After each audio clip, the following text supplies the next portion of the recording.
Whenever you can. I don't know. Alright, I'll get to it. Anybody hear me? Anybody hear me?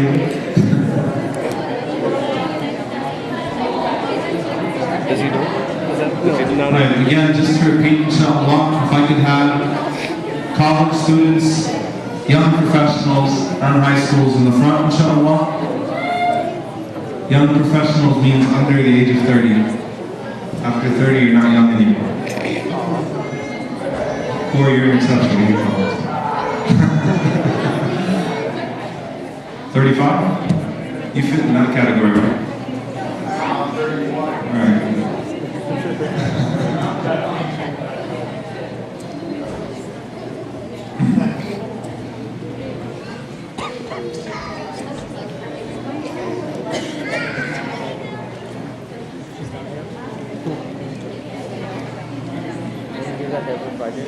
Almost. We're planning something.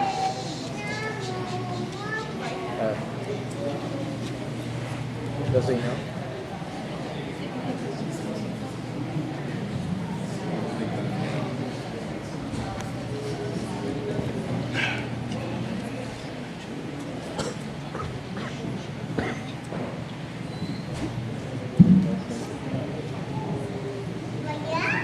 أعوذ بالله السميع العليم من الشيطان الرجيم بسم الله الرحمن الرحيم الحمد لله رب العالمين ولا عدوان إلا على الظالمين والعاقبة للمتقين اللهم صل وسلم وبارك على عبدك ورسولك محمد صلى الله عليه وسلم وعلى آله وصحبه وسلم تسليما كثيرا.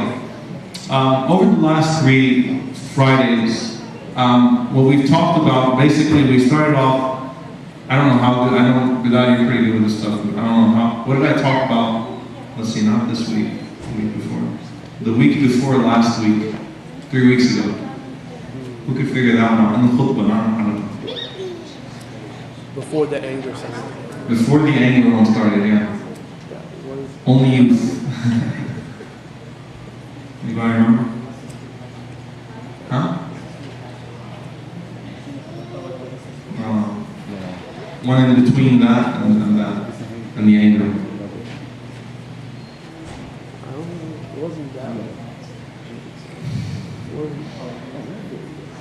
I'm giving you a second.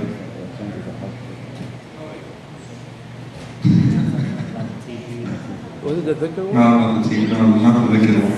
The dhikr one was after, so we're narrowing down. So we had the one about the sister, whenever the sister passed away. Then we had about, making use of your time, as much of your free time as you can. Then there was blank, and then there was last week. Yeah, really, yeah.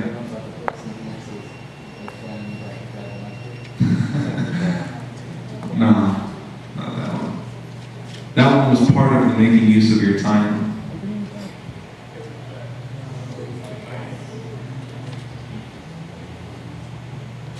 Be more specific. Huh?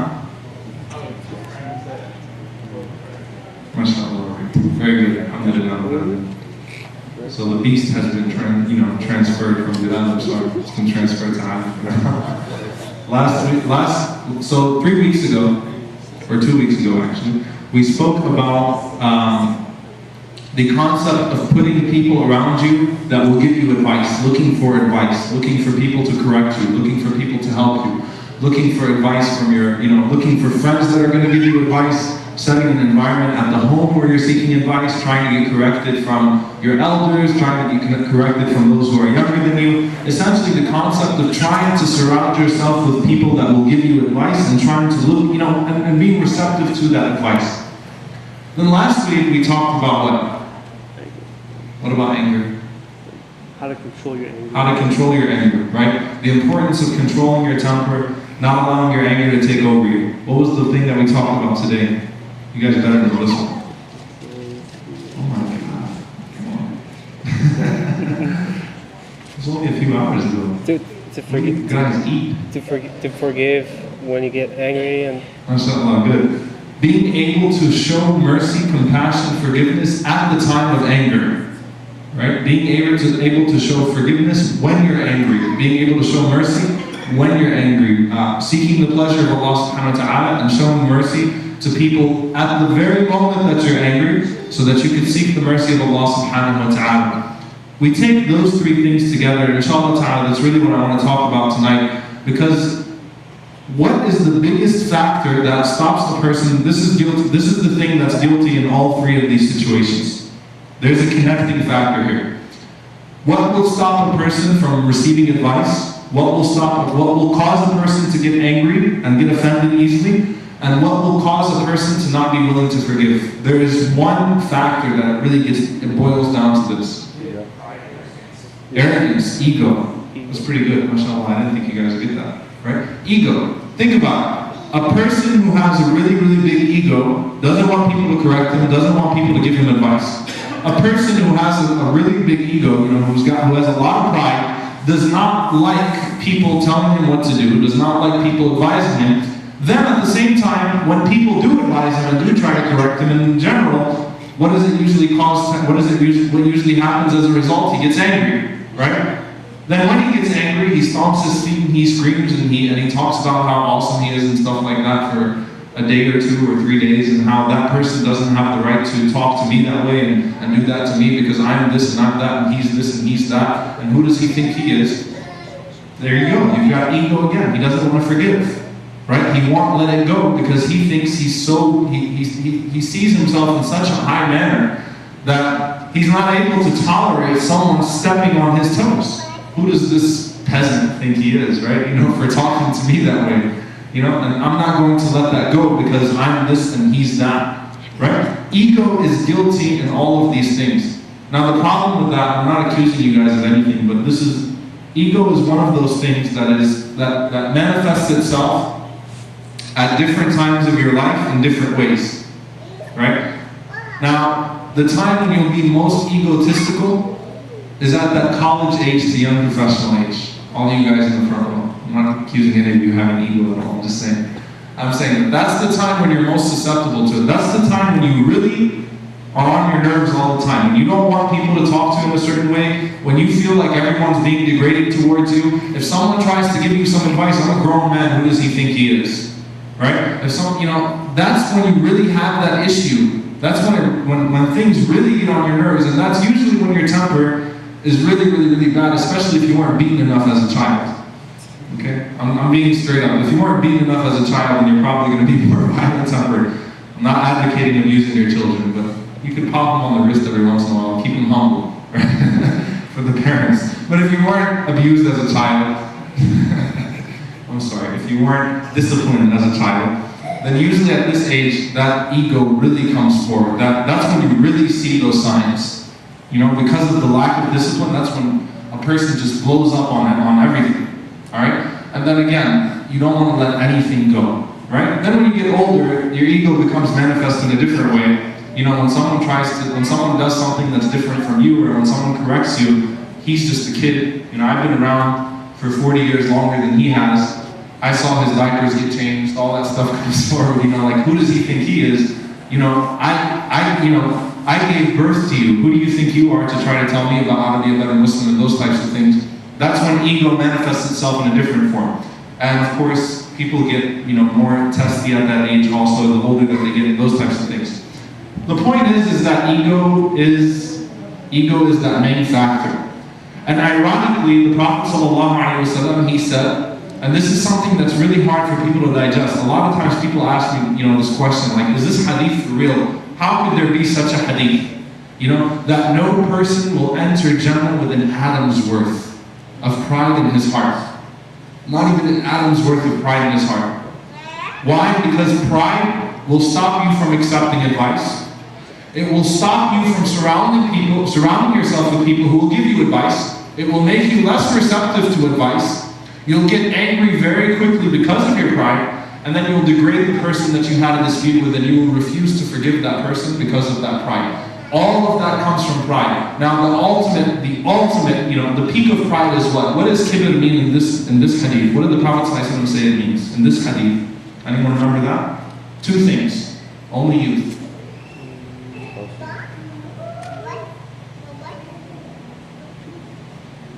Anybody? It's not po' boy's name. I'm hearing names people, I'm sorry. My daughter, I'm identifying. Two things. What are they? Alright, one of them is when you're so full of pride that you won't even accept something from Allah subhanahu wa ta'ala in the Quran and the Sunnah. Right? Someone corrects you according to the Quran and Sunnah. Someone says, look, you're doing something wrong. You say, no, I'm not doing anything wrong. Don't judge me. Blah, blah, blah, blah. What's your proof? Oh, it says here in the Quran, or it says this hadith. Oh man, I'm not gonna worry about all that. I'm not gonna accept that. That's the ultimate manifestation of pride. When you're not even willing to accept something from the Quran and the Sunnah, from Allah subhanahu wa ta'ala, when even your creator is not good enough for you, when even your creator has to logically convince you to do things. The second one, does anyone remember? Ghamtun nas, when you start to look down on people. Now here's the thing, looking down on people, here's how we usually define it, in a very naive manner. Usually when we think of looking down on people, it's, I'm wearing a brand new pair of Jordans or whatever it is, I'm wearing a brand new pair of shoes. That guy's wearing sandals from the Middle East that look like they cost $5. I'm better than him. That's not what pride, that's not what this is talking about. That's when you think you're better than somebody. When you think you're better than somebody. And you know what's sad? Usually what falls into that category of nas, the first people that usually fall into it are your parents. Because at one point in your life, you really think you're better than your parents. You really think you have a better understanding than them. You really think you know better. You really think that they're just insane and senile at one point in your life, when they're not actually insane and senile, right? They're still 50 years old. That's one point of your life. Then it comes into this, the standpoint when you think, when you conceive a religious type of arrogance. I'm a better Muslim than him. I'm a better Muslim than her. Who does that guy think he is? That guy has a girlfriend. I'm a better Muslim than him. Who does that sister think she is? She doesn't wear hijab. I'm a better Muslim than her. You might be practicing something that she should be practicing. You might be doing something that he should be doing. Or you might be not doing something that he is doing. But at the same time, Allah subhanahu wa ta'ala has never given you the right to say to yourself that you're a better Muslim than that person. That you're better than that person. That's when it gets really, really, really, really bad. Now here's the thing. Identifying pride, identifying that ego, and getting rid of it has a lot of practical steps that the Prophet ﷺ taught us, that we find in the books of Tazkiyah and how to purify ourselves, how to get rid of that stuff, because that stuff can kill you spiritually. Pride can kill you spiritually, because you'll never acknowledge your mistakes. You'll say things to people that you will regret for the rest of your life, and you might meet Allah subhanahu wa ta'ala as a disbeliever because you rejected something from the Quran and the Sunnah because you thought you knew better. You put yourself above even the Quran and the Sunnah. Now in our situation, here's the problem, and I want to take all three last things, all three last khutbahs, and bundle them up, and specifically how we can act upon this as youth. Number one, being able to control your temper, humbling yourself, knowing that you're not all that. Seriously, you're not all that. I'm not all that. If someone comes to you and tries to help you, if someone comes to you and corrects you, if someone crosses you, don't take that as something that that should anger you. Don't take that as something that should that will stir up your ego. Use that. Use that. Even if they're insulting, even if they're rude, even if they're offensive. Let me tell you why. Sometimes you're going to walk into the masjid, you might be dressed in a certain way, and some uncle's going to call you out on that. And they might do it in a very un-Islamic manner. So I'm not justifying what they're doing. They have to face Allah subhanahu wa ta'ala with their way, and you've got to face Allah subhanahu wa ta'ala with your sin. And sometimes what will we do? You're not going to listen to one bit of what that person said because of the way that he said it. He's rude. Who does he think he is? He thinks he's better than me. He thinks my parents didn't raise me right. But he told you to do something that was right. At the end of the day, he told you to do something that you should be doing, or he tried to correct something about you. Try to take the benefit from what he said to you. Yeah, he's wrong. Yes, the way he said it was wrong. He shouldn't have approached you about it in that way. But try to find the benefit in that. Try to find the advantage of that. Try to find what in there that might be truth. That's extremely important, because there's a reason why it was said to you and it wasn't said to somebody else.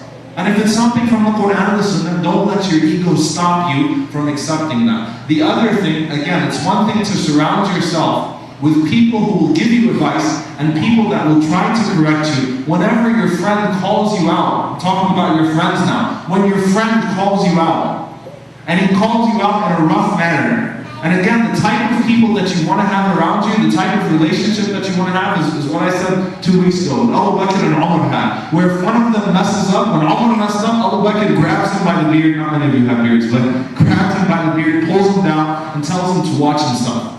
Because they trusted each other. They understood that each one was watching the other person's back. They understood that they weren't just leading each other to hellfire for the sake of winning a popularity contest, for the sake of getting along with everybody. They watched each other's backs, and they understood that. So whenever your friend comes to you to correct you, when someone calls you out on your sin, try to recognize the intention of that person. Try to see good in what that person is trying to do. Try to see some benefit from that. And then the third thing, and this is where it really comes down to, your parents. Your parents. Now, let me put you all in this scenario. If right now, my baby Meg was downstairs, and she wanted a piece of, and I don't even want to say the word, but I'm going to say it really low, candy. She wanted a piece of it, because if I say it now, she'll start screaming for it, right? And if she wanted a piece of that, and I said no, and I put it in my pocket, and I said no, and she started throwing a tantrum, what is everyone in here going to think? Is anyone going to actually think that she's right? I know she's cute, but is she right? Or am I right? Who's right? It's okay, she doesn't understand you yet. You can point to me at least. You don't want to get her on your bad side. Who was right and who was wrong in that situation? You're right. I was right. She was wrong. Right? I was trying to watch out, but I can't sit her down and explain to her what candy does to her teeth yet. And explain to her that sugar is not good for her because it might keep her awake at night. I can't do that. Right? She doesn't get that yet. Meaning she still hasn't reached the level of maturity. Babies still have not reached that level of maturity. Children still have not reached that level of maturity. If she gets a little bit older, whenever your child gets a little bit older and they're at Celebration Station, well, Celebration Station is close here, they're at Chuck E. Cheese, or they're at somewhere, and parents come and say it's time to go home, and they start throwing their tantrum, and the place is about to close in 2 minutes anyway, and you've been staying there for 4 hours, who's right and who's wrong? The parent for spending their money trying to give their kid a good time on Eid, or the kid for crying and throwing a tantrum and going off on their parents for not letting them stay until the time, until closing time? The parents were right. But that kid still hasn't reached a level of maturity where they can understand that yet. Now let me tell you why a lot of us are still at that same level of immaturity at the age of 20 years old. Here's the reason why. Because the candy now is the car. The candy now is not letting you leave your house, to go out at this time of the night. It's not letting you do what you want to do at this time. It's not, it's calling you out on this certain action that you're doing. The only thing is you're not talking about, Skittles anymore. You're talking about something much bigger. But the concept is still there. Your parents still want what's best for you. They're still doing things. They're still restraining you. And let me tell you something. The greatest favor that my dad ever did was beating the trash out of me whenever I crossed my limits. Alhamdulillah, he did that. Seriously. Because I understood later on in life, he really did that because he loved me. He really did that because he loved me. There was a reason for that. Sometimes I used to think, a lot of people think this, how come my dad is stricter than other people's dads? How come this kid gets to get spoiled rotten and do what he wants, even in college? Right? Because trust me, some people in college have the minds of a 10-year-old. How come this kid gets whatever he wants, but I don't get any of that? How come I have to go through this struggle? You really appreciate that once you reach that maturity level, just like the kid understands that whenever they're not buck-toothed at the age of 5 because of the candy that they used to eat. Thanks for holding that away from me. You start to get these things later on in life. The problem is that some people take a really, really, really long time to understand who really cares for them and who really loves them. So instead of looking for those people who love them, instead of looking for those people, instead of receiving that advice, instead of taking things, with the appropriate response, you go and you surround yourself with people that accept you as a failure. And all you want is flattery. All you want is people to tell you that you're doing the right thing. All you want is passive friends, who the Prophet ﷺ called mute devils, who on the day of judgment will be guilty of the same crime as the one who committed the sin. Those people will be in the same level of hell for not correcting them. Pacifists. Just letting it go. Let everything go. I'm not going to say anything. Mute devil. That's what we want. We want people to make us feel good. We want flattery around us all the time. All the time. But now let's go to another category. This is where this book counts. Was this khutbah about showing compassion and mercy when the other person is right or when the other person is wrong? When the other person is wrong.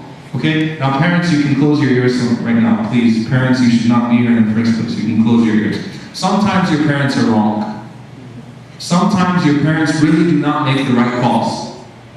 Okay? And sometimes they really say things that, you know what, maybe they're not right. Maybe it's true. It's not the norm, by the way. The norm is that you're wrong and you're not understanding life because you're younger. You haven't gotten it yet. Every once in a while, though, and I have to be diplomatic and politically correct, every once in a while, the parents will make a mistake.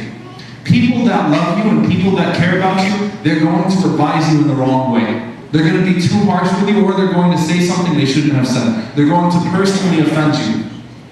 Don't do away with all of their good and all of their intentions and all of the times that you were wrong because they messed up that one time.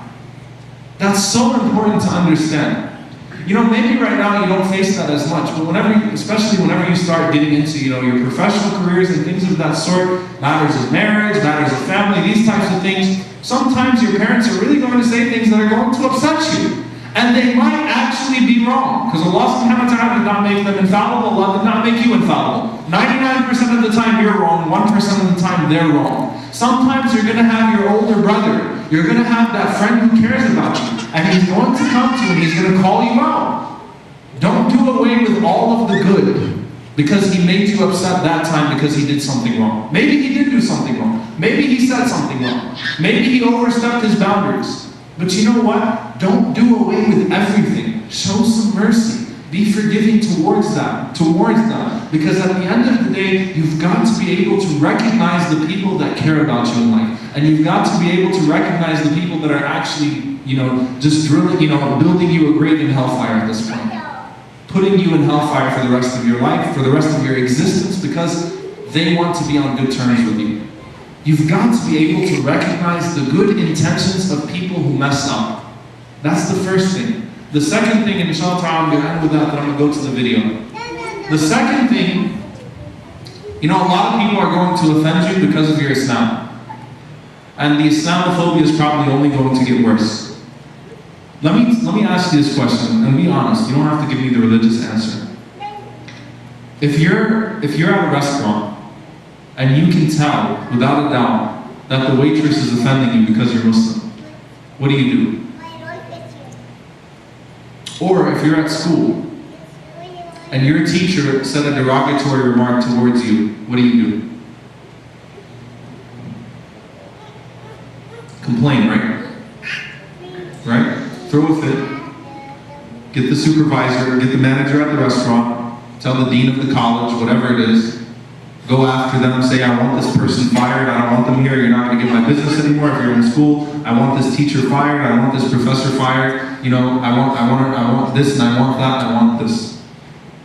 Most of us will do that, right? Most of us will do that, or some ignorant fool walks up to you in Walmart or somewhere else and says something derogatory towards you because you're a Muslim. You're going to talk back, you're going to curse back, you're going to fight back. And you know what? Shaitan will probably be deluding you into thinking that that's the right thing to do. Especially sisters who wear hijab. Shaitan will probably delude you into thinking the right thing to do is to yell back and scream back and show the same filthy manners that they show towards you. But at the end of the day, what good was achieved by that? At the end of the day, what good was achieved by that? That person's stereotypes of Islam were reinforced. The only reason I'm saying this is because you're going to face it at one point in your life. It might even get worse. Right? The elections are coming up. We're going to hear a lot more of that. Right? It might only get worse. So then we go back, and this is something in the Quran, again, the ayat that we spoke about today, that Allah subhanahu wa ta'ala says that those people who, whenever they are facing oppression, يَنْتَصِرُونَ, they put themselves in a position to defend themselves. But whenever they're in that position where they could take revenge, what do instead? I'm going to let you go on that. I'm going to forgive you. They put themselves in a position of dignity where they can respond, where they can defend themselves. So for example, I'm going to give you two cases, right? And some of you guys might have faced this situation too. Some of you, when you go to college, you might face this too. One guy goes to the office, goes to the dean, and demands that the professor gets fired. And the professor does get fired. Threatens to bring CARE, ACLU, all these civil liberties unions, stuff like that. Threatens to bring all that to get that person fired. That person gets fired. The other one demands an apology, and then says, you know what? I don't want that person to get punished. I don't want you to get fired. I just want you to understand that what you said was wrong. These are two situations that I know that happened, right? One of these took place at NYU, New York University, right? You know that professor became Muslim? I'm serious, that professor actually became Muslim later on. That professor called the sister a raghead in class, right, in front of everybody. That sister, young Placido, she went to the department, she complained.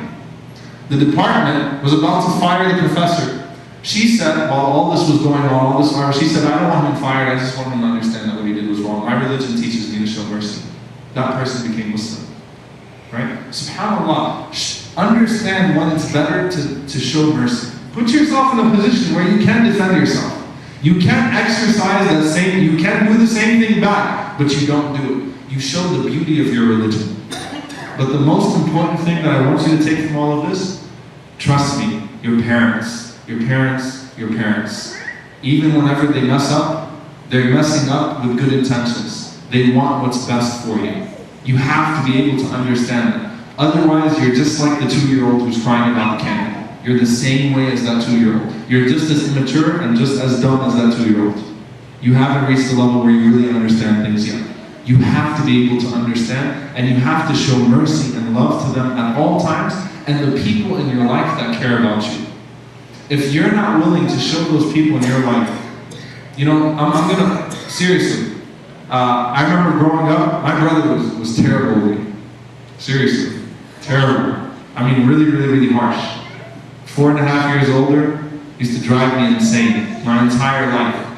Even whenever I was going to study Islam, he tried to deter me from that. He was like, dude, you're not going to be able to find a job. You're never going to make money.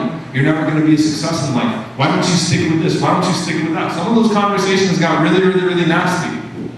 I forgave him. You know why? Because I knew he was actually saying that out of love for me. He was wrong. Alhamdulillah, he was wrong. Thank God I'm not living on a street like he said I would be. Right? Alhamdulillah, he was wrong. But I really forgave him for that. And I loved him for that because I knew he meant well with that. He meant well with that. He said those things because he cared about me. Right? So he was wrong, but he said them because he cared about me. And you've got to be able to recognize that in your life. When people say things to you, when people are harsh with you because they love you, because they want better, what's best for you, don't ever allow your ego to kick in. Because your ego will throw you into hell face first. Your ego will ruin you. And so inshallah ta'ala, before I show the video, this is going to be my new thing. I'm going to bring one person up to just kind of reflect for a few minutes.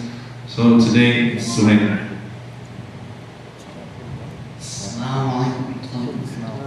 Well, I don't know what's left to be said, because Sheikh Omar pretty much covered everything, but I mean, I guess I can give some of my experiences that I've had, like with my parents and with other people. And I guess really, right now, I'm starting to understand like the things that my parents did to protect me. Things that my parents did to protect me when I was younger. I mean, and of course when I was younger, my parents didn't let me play video games or watch a lot of TV. I was really upset, right? I'd be like, oh, all these other people are watching TV, like all my friends from school. But now I realize that because my mother and my father only allowed me to do things in moderation, they actually protected me. And that's why alhamdulillah, I'm more successful than I would have been if they hadn't limited like all my entertainment in general.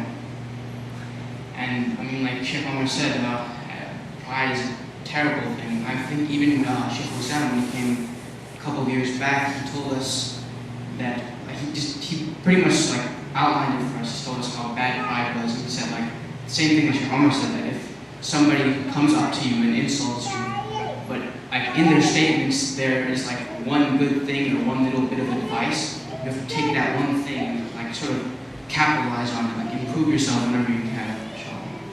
And I think pretty interesting story. The other day, well, every now and again, like an eyelash like starts to go into my mother's eye.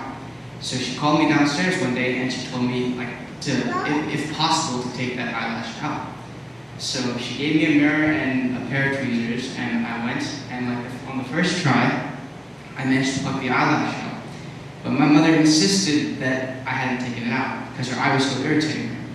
And I started to get like all defensive because I knew that I had taken that eyelash out.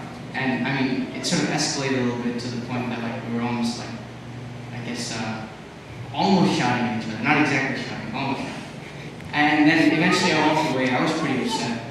But later on, my mom called me and she said, "You got it out, but I forgive you." And I realized that, I mean, I needed my mother's forgiveness more than she needed my forgiveness, right? Because I was wrong to get angry at my mother, to shout at my mother almost. I mean, just interesting experiences. Like now that I look back in hindsight, I realized I was wrong, not my mother. What else? Friends. I mean, alhamdulillah, all great friends here, right? All you guys got my back. If I do something wrong, I expect you guys to come up and tell me what I'm doing wrong.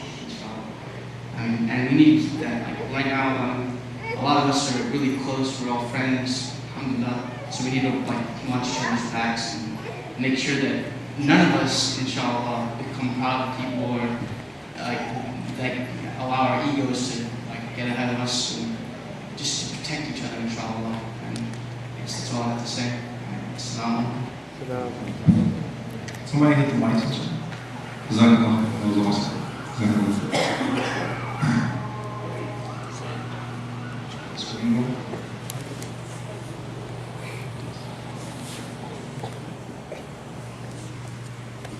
So this is, I want to mention this to you guys, but I didn't actually get a chance to show it to you because the clip didn't download.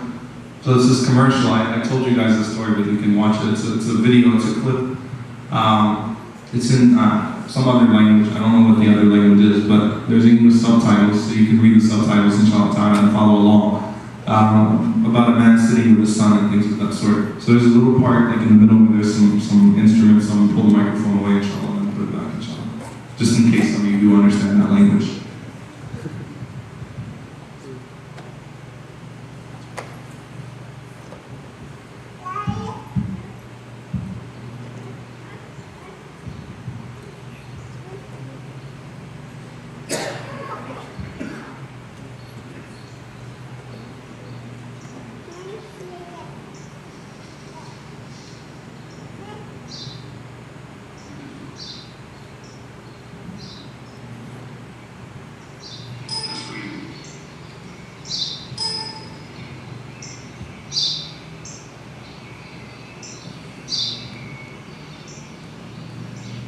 Τι είναι αυτό?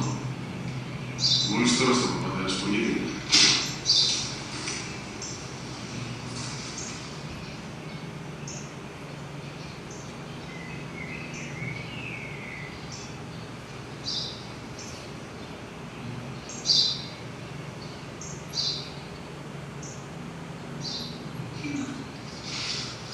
Ένας σπουργίτη είναι πατέρα. Ένας σπουργίτη. Σπουργίτη.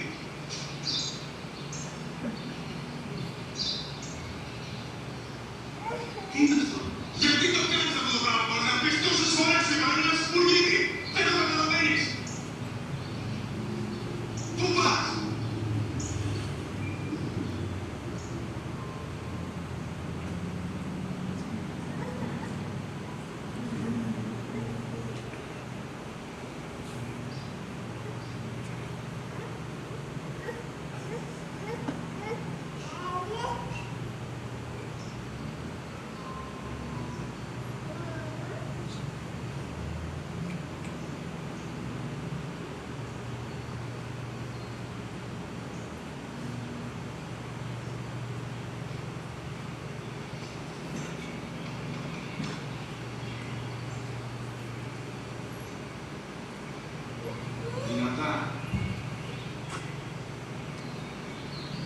Σε μέρα μικρός μου γιος πριν λίγες μέρες διέκτησε από τρία, καθόταν μαζί μου έξω στο πάρκο όταν έμεινε στο σπουργίτη και ήρθε η κάτσε απέναντι μας.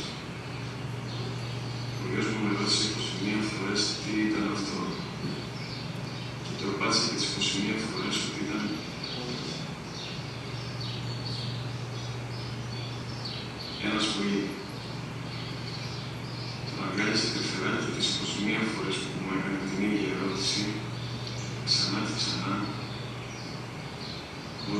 بيشتغلوا في نفس التمرين يدخلهم كويس.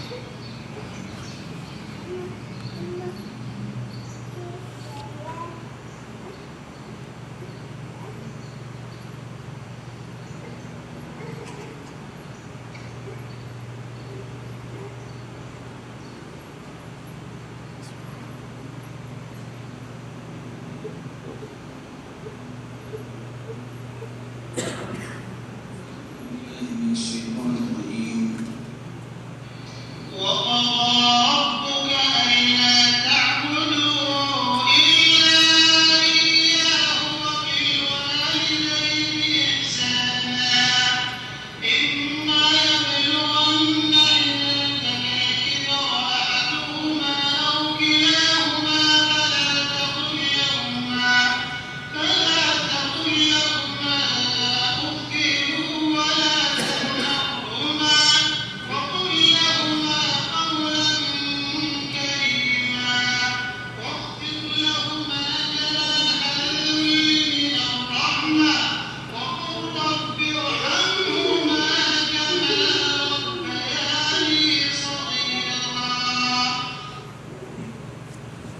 Inshallah ta'ala, just keep that as a message. SubhanAllah, honestly, one of the most powerful clips I've ever seen in my life. It made me reflect on so many things. You won't get it till you have your own kids, honestly. You really won't get it till you have your own kids, but how many times they tolerated you. So you should show that same amount of tolerance and compassion. SubhanAllah wa bihamdihi, ashhadu an la ilaha illa anta, astaghfiruka wa atubu ilayk. Assalamu alaikum wa rahmatullahi.